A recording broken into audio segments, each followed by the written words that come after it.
সবাইকে স্বাগত জানাচ্ছি আমাদের আজকে টিউটোরিয়ালে। অবশ্যই জেনে রাখবেন আমাদের এইটা কোনো বাই সেলের নির্দেশনা প্রদান করে না। শেয়ার মার্কেট অত্যন্ত ঝুঁকিপূর্ণ, কাজে জেনে বুঝে বিনিয়োগ করুন। আজকে আমরা নতুন একটা সেগমেন্ট আপনাদের সামনে নিয়ে আসছি, অর্থাৎ এখন থেকে আমরা প্রতি সপ্তাহে মার্কেট আপডেট এবং সেই সঙ্গে আমাদের এই নতুন সেগমেন্ট অর্থাৎ ডামি পোর্টফোলিও ম্যানেজমেন্ট, এই সেগমেন্ট আমরা ইন্ট্রোডিউস করছি আপনাদের সঙ্গে।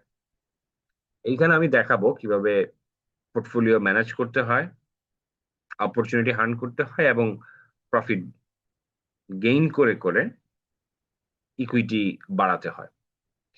আমাদের এই ডামি পোর্টফোলিওটা দয়া করে কেউ ফলো করবেন না, এবং এটা শুধুমাত্র এডুকেশনাল পারপাসেই আমরা তৈরি করেছি বা করছি। এখান থেকে আপনারা শিখে আপনারা আপনাদের মতো করে অ্যানালাইসিস করে দেন আপনাদের ডিসিশন গুলো আপনারা মেক করবেন। স্ক্রিনে আপনারা যে পেজটা দেখতে পাচ্ছেন, এইটা একটা coded HTML file. As a CSE background আমি এই কোডিং এর কিছু কাজ বলতে পারেন যে করতে পারি। সো আপনাদের সঙ্গে হয়তোবা এরকম আ টেক রিলেটেড অনেক কিছুই হয়তোবা সামনে আরো ইনশাআল্লাহ নিয়ে আসবো। আ ইনভেস্টিং নো হাউ এর পক্ষ থেকে আজকে আপনারা যেটা দেখছেন, অর্থাৎ আমার এখানে আমি যদি একটু বিশ্লেষণ করে বলি যে আমাদের ডামি পোর্টফোলিও, আপনারা স্টক নাও তে গেলে ডামি একটা পোর্টফোলিও আ আপনারা ক্রিয়েট করতে পারবেন। তো আমি অলরেডি এখানে জাস্ট প্যারামিটার গুলো বা অ্যামাউন্ট গুলো, ফিগার গুলো ঠিক করে রেখেছি। পরে আমরা ক্রিয়েট করে নিব। তো ৳১,০০,০০০ র একটা পোর্টফোলিও আমরা ক্রিয়েট করব। যেহেতু আমার এই ক্যালকুলেশনটা ৳১,০০,০০০ য় আমি দেখিয়েছি। সো আমরা ধরে নিলাম যে আমাদের টোটাল ইনভেস্টমেন্ট হচ্ছে ৳১,০০,০০০। এই ৳১,০০,০০০ য় রিটার্ন অন ইনভেস্টমেন্ট আমাদের হবে 42% অর্থাৎ ৳১,০০,০০০ ৳১,৪২,০০০ হবে। কিভাবে হবে? আপনি যদি এই ফরম্যাট অনুযায়ী ৩০ টা, আমি আবারও বলছি এই ফরম্যাট অনুযায়ী ৩০ টা ট্রেড যদি করতে পারেন এবং সেই ৩০ টা ট্রেডের মধ্যে আপনার স্ট্রাইক রেট যদি 57 হয়, অর্থাৎ আ ১৩ টা হচ্ছে লুজিং ট্রেড, ১৭ টা হচ্ছে উইনিং ট্রেড। এই কম্বিনেশনে আপনি যদি ট্রেড কমপ্লিট করতে পারেন এবং সেটা রিস্ক ম্যানেজমেন্টটা যদি এরকম হয় যে রিস্ক রিওয়ার্ড রেশিও 2% মানে 2:2, অর্থাৎ আপনি যা লস করছেন তার দ্বিগুণ লাভ করতে হবে। সেই যা লস করছেন সেটা হচ্ছে 2%, আর যা লাভ করতে হবে এটার 2%, এটার ডাবল অর্থাৎ ৳৪,০০০।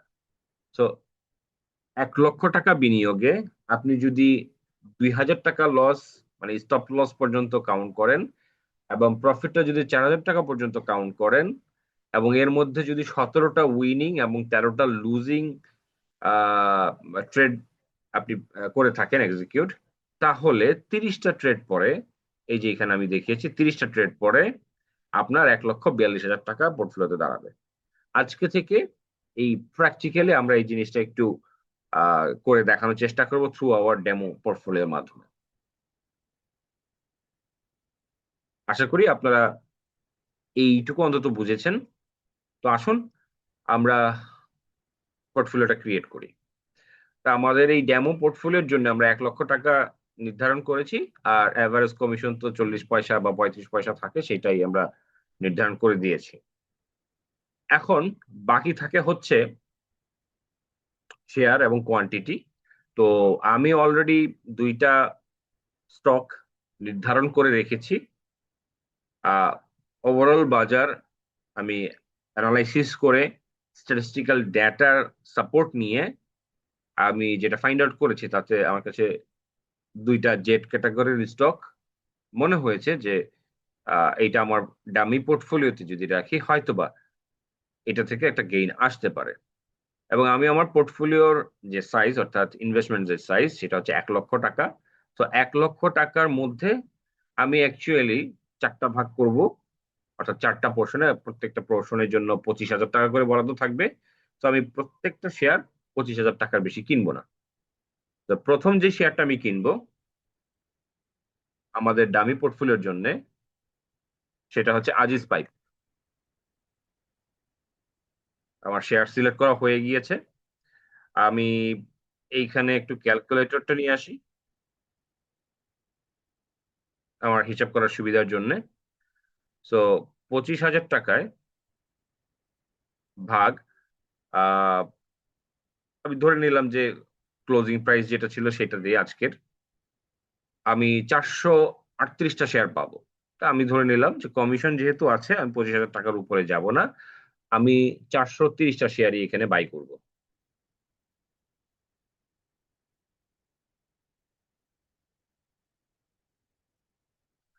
সো আমি 430টা শেয়ার দিলাম। পার শেয়ারের প্রাইস হচ্ছে, আমি যদি একটু দেখে নিই,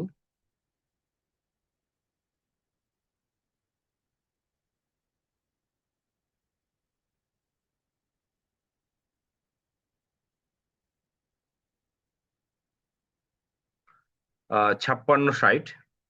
আমি ধরে নিলাম যে এটাই আমার ক্লোজিং প্রাইস, সঙ্গে সঙ্গে আমার কমিশনটাও অ্যাড হয়ে যাবে 56.60।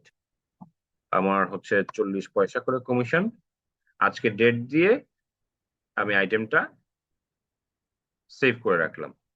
সো আমার কিন্তু পোর্টফোলিও ক্রিয়েট হয়ে গেল, এবং আমার যে 25,000 টাকার যে ম্যাক্সিমাম লিমিট ছিল আমি সেই লিমিটের মধ্যেই আমি এটা বাই করে ফেললাম। এরপরে আমি যে কাজটা করব, আমি আহ, নতুন একটা পোর্টফোলিওতে মানে আরেকটা আইটেম এখানে অ্যাড করব। তো আমি এখন সেই আইটেমের দিকে যাচ্ছি।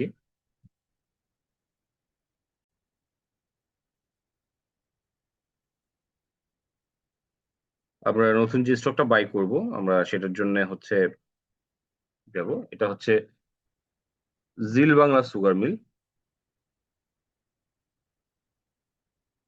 এটা আসলো 128 টাকা 30 পয়সা আজকে ক্লোজিং প্রাইস। তো আমি আহ সেটাই লিখে দিচ্ছি।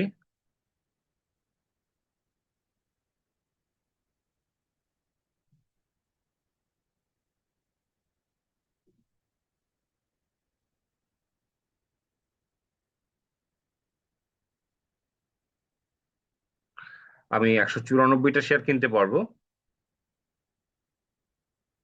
তো আমি 194টা শেয়ার দিই, এটা সেভ করে রাখছি।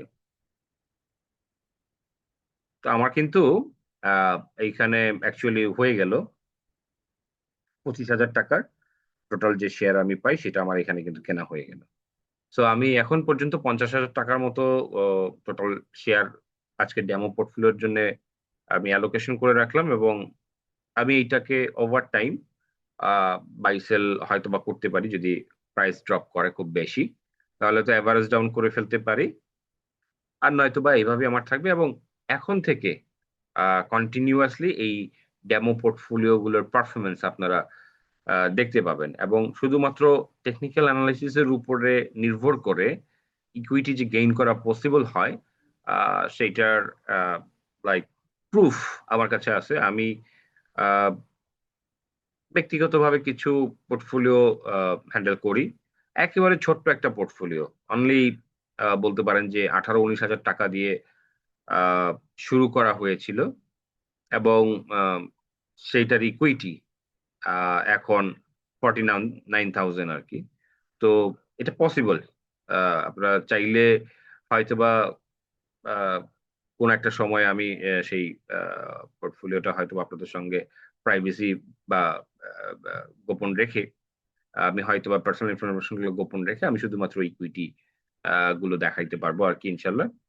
তো সেটা অন্য একটা সময়, বাট আজকে ডেমো পোর্টফোলিওর মাধ্যমে আমরা যেহেতু আহ, নতুন একটা সেগমেন্ট ওপেন করেছি, তো এইটার মাধ্যমে হচ্ছে আপনাদেরকে দেখানোর চেষ্টা করব যে ওভার টাইম কিভাবে মানি মেক অ্যাকচুয়ালি করা সম্ভবপর হয়। তো আমি শেষ করার পূর্বে এখন আপনাদেরকে একটু এখানে দেখানোর চেষ্টা করব যে আজিজ পাইপ এবং জিল বাংলা, এটা টেকনিক্যাল চার্ট। তা আমি প্রথমে আজিজ পাইপের দিকে যাচ্ছি। দেখতেই পাচ্ছেন যে এখানে ডাবল টপ ফরমেশন কিন্তু হয়ে আছে।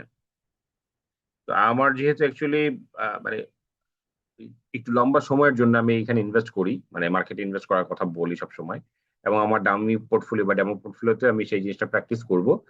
তো হতে পারে যে এখান থেকে প্রাইস কারেকশন হয়ে 2-3 টাকা কমে যেতে পারে, বাট আলটিমেটলি এই শেয়ারটা ভালো করবে বলেই আমি আহ, ধারণা করি, সেই জন্য আমার ডামি পোর্টফোলিওতে আমি এটা রেখেছি। আচ্ছা, প্রথমত আমরা যদি দেখি যে এইটার প্রাইস কারেকশন হয়ে স্টকটা অ্যাকচুয়ালি 148 টাকা থেকে পড়েছে। আমরা যদি লাস্ট 3 ইয়ার্স এর ডাটা নেই, তা এর আগে অবশ্য আরো বেশি ছিল। আমরা যদি দেখি, এটার পিক ছিল 2018 সালে, এবং সেটা 270-80 টাকা। তা আমি ধরে নিলাম যে এতটা নিশ্চয়ই যাবে না। আহ, আমি যদি লাইক এই রিসেন্ট 3 ইয়ার্স এর ডাটাও নেই, তাহলে একটা ডাটা আমাকে শো করে হচ্ছে 120 টাকা। আমি যদি এইটাকে কাউন্ট করি, তাহলে এইটা একটা পর্যায়ে আমাকে শো করছে 80 টাকা। অর্থাৎ আইদার 80 টাকা অথবা 120 টাকা। সো আমার এইখানে কিন্তু গ্যাপ ক্রিয়েট হওয়ার এখনো অনেক অনেক চান্স আছে। এবং আপনারা নিশ্চয়ই দেখতে পাচ্ছেন যে এই যে ভলিউমটা, এই ভলিউমটা হয়েছে কি এই প্রাইস লেভেল, অর্থাৎ 100 টাকার উপরে। তো অ্যাটলিস্ট আমি যদি এখান থেকে কিনে অপেক্ষা করি, আমি জানি যে এটার ইপিএস ভালো আসবে না, আমি জানি এটা ডিভিডেন্ড দিতে পারবে না, এবং এমনও হইতে পারে যে আহ, এটা সবকিছুই নেগেটিভ। তারপরেও আহ, আরো ডিটেইল অ্যানালাইসিস করলে ফ্যাক্টরটা যেটা দ্বারা যে গ্রোথ স্টক হিসেবে থাকে না, অনেক সময় নেগেটিভ বা খুব বাজে কোম্পানি বা একটু একটু করে ভালো হওয়ার চেষ্টা করছে বা ভালো হচ্ছে, এই ধরনের ব্যাপারগুলো যখন থাকে তখন ওই কোম্পানিগুলোতে খুব ভালো গ্রোথ আসে। তো আমি সেই পারপাসে এইটা আমাদের ডামি পোর্টফোলিওতে অ্যাড করে নিলাম। তা আমার হোপ হচ্ছে যে এটা দেখার বিষয় যে আগামী বেশ কয়েক মাসের মধ্যে এটা পারফর্মটা কেমন করে। সেই সঙ্গে আমি কিছু সুইং ট্রেডও করার চেষ্টা করব আমার এই ডামি পোর্টফোলিওতে, সেটার জন্য আমি বাকি 50K এর মতো, 50,000 টাকার মতো রেখে দিয়েছি। তো এই হলো যে আজিজ পাই। এরপর আমরা যেটা দেখবো জিল বাংলা।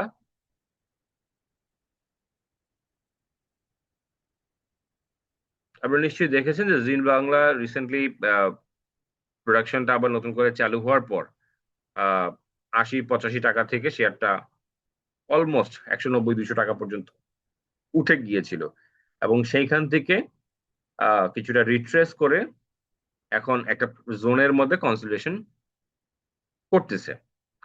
আমি আমার এই অ্যানালাইসিসের মধ্যে যেই ফ্যাক্টর গুলো দেখাই, যেই টুলস গুলো নিয়ে আলোচনা আলোচনা আলোচনা করি, আপনারা নিজেরা নিজেদের মতো করে অ্যাকচুয়ালি এইটা ইয়া করতে পারেন, প্র্যাকটিস করতে পারেন, তাহলে আপনারা অ্যাকচুয়ালি আমার সাথে সাথে অনেক কিছু শিখে যেতে পারবেন।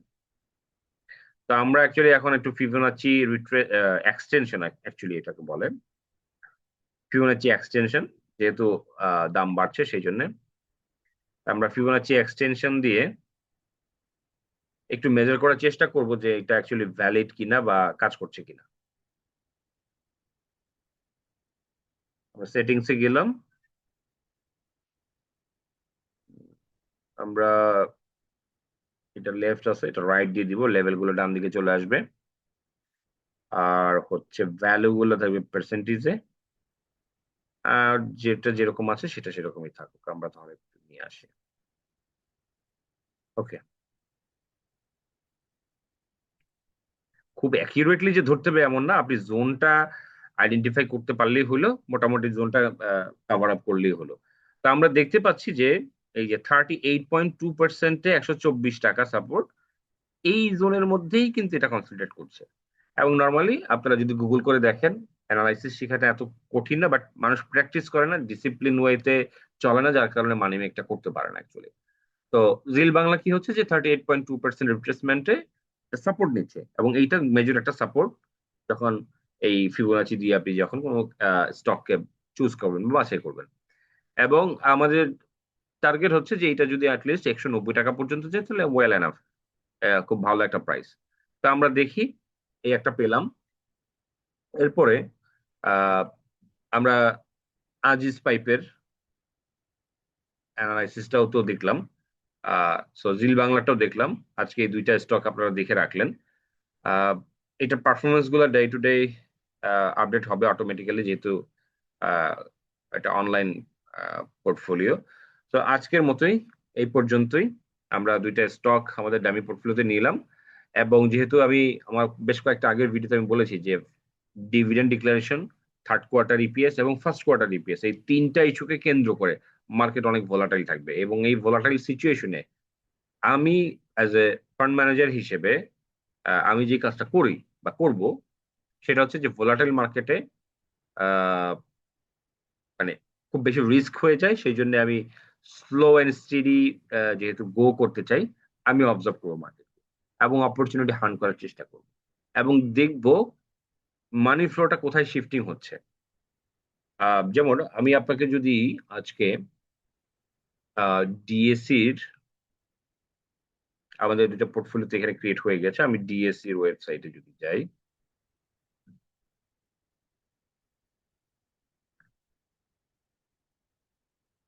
আমরা টপ 20 শেয়ারের দিকে যাব, অর্থাৎ এই যে টপ 20 শেয়ার। আপনারা যদি সিটি ব্যাংক দেখেন নেগেটিভ, এনসিসি ব্যাংক কারেকশন হয়েছে, শেফার্ড কারেকশন, লাভলেটা হয়তো বা কাছাকাছি ছিল, রিলায়েন্সটা খুব ভালো করেছে। যেহেতু এটা খুব ভালো করেছে, আমি সেহেতু এটা কিনতে যাব না। ব্যাংক এশিয়া অন অ্যাভারেজ, ডোমিনাজ একই অবস্থা। এই মুহূর্তে আমি অ্যাকচুয়ালি এইটাতে ইনভেস্ট করার পক্ষপাতিত্ব নই। আনোয়ার গ্যালভানাইজিং থার্ড কোয়ার্টার রিভিউসটা খুব ভালো এসছে, বাট যতটুকু ভালো এসছে সেই অনুযায়ী এইটা আসলে পারফর্ম করতে পারে নাই। আমি যদি একটু আপনাদের সঙ্গে শেয়ার করি, আনোয়ার, আপনি দেখেন যে ইপিএসটা আসা সত্ত্বেও এটার উপরের দিকে উইকটা বেশি। উপরের দিকে উইক বেশি মানে হচ্ছে প্রাইসটা ডমিনেট, মানে বায়াররা ডমিনেট করতে পারে না, সেলাররা দিন শেষে ডমিনেট করে প্রাইসটাকে ফেলে দিয়েছে। তো এইটা কখন হয়? যখন স্মার্ট মানি এখানে কিছুটা সাপ্লাই দিয়ে রাখে। আমি বলবো না যে সে ডিস্ট্রিবিউশন করে পুরো সেল অফ করে বের হয়ে গেছে, এটা আমি বলছি না, বাট এইখানে ইন্ডিকেট করছে যে স্মার্ট মানি এখানে কিছু শেয়ারের ডিস্ট্রিবিউশন করেছে, অল্প কিছু শেয়ার পার্শিয়াল ডিস্ট্রিবিউশন। এই পার্সিয়াল ডিস্ট্রিবিউশনের মাধ্যমে সে কি করবে, 2-4 টাকা 5 টাকা কমে আবার এই শেয়ারটা বাইব্যাক করে নিয়ে সে মানে এভাবে কনসুলেট করে করে করে যাবে।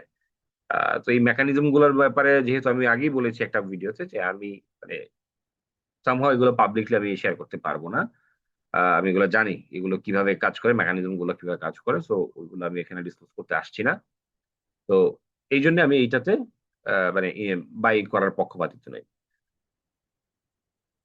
এরপরে যদি দেখি সাইহাম কটন, এশিয়াটিক লেব, এগুলা আহ, আমার কাছে মনে হয় না যে এই মুহূর্তে আমি কমফোর্টেবল অবস্থায় থাকবো। আসলে ব্যাপারটা এরকম নয় যে আপনি এগুলা কিনে লাভ হবে না, লাভ হতে পারে, বাট কমফোর্ট জোন এক একজনের এক এক রকম। আমার কমফোর্ট জোনের মধ্যে এই ধরনের স্টক গুলো এই প্রাইস লেভেলে না। হ্যাঁ, বিডি থাই ফুড একই কথা, সাপোর্ট সেম কথা, যমুনা ব্যাংক হয়তো বা ভালো, বাট আমি যেইভাবে আমার আমার যে ইনভেস্টমেন্ট ফিলোসফি সেটা আমার সঙ্গে যায় না, যার কারণে আমি হয়তো এই স্টক গুলোতে যাব না। তো সবগুলোর ব্যাপারে একই আমার ইয়া থাকবে। আমরা এমটিবিটা একটু দেখতে পারি। আমি আহ, যদি এটার ডিক্লারেশন এবং ফার্স্ট কোয়ার্টার ইপিএসটা যদি না এসে থাকে, আমরা একটু নিউজটা দেখবো। নিউজ আর্কাইভে যাই, এমটিবি যদি না এসে থাকে তাহলে অপেক্ষা করতে হবে। আমরা দেখতে পাচ্ছি যে আজকে 29 তারিখ, আজকে এটার বোর্ড মিটিং। সো অনলাইন পত্রিকাগুলো তো অলরেডি এটার ব্যাপারে চলে আসছে যে কি হবে। আমি সো রিস্ক নিতে চাইবো না, ভালো হোক অথবা খারাপ হোক, একটা স্টেবল পর্যায়ে থাকবে, তারপরে হচ্ছে হয়তোবা এই ধরনের স্টক গুলো আমাদের ডাম্মি পোর্টফোলিওর মাধ্যমে আমরা পারফরমেন্সটা শো করার চেষ্টা করব। তো আসলে তেমন কোনো স্টক নেই যে আপাতত আমরা দেখাতে পারি। যে দুইটা স্টক আমরা পেয়েছি সেই দুইটা স্টক আপাতত অ্যাড করে নিয়েছি। আহ প্রতি সপ্তাহে এটার একটা আপডেট পাবেন। দেখা যাক, আহ আমাদের সঙ্গেই থাকবেন। আশা করি আমাদের এই নতুন সেগমেন্টটা আপনাদের ধীরে ধীরে যখন আরো বেশি বুঝে আসবে, আপনাদের হয়তো বা ভালো লাগবে। আজকে এই পর্যন্তই, ভালো থাকবেন সবাই, আসসালামু আলাইকুম।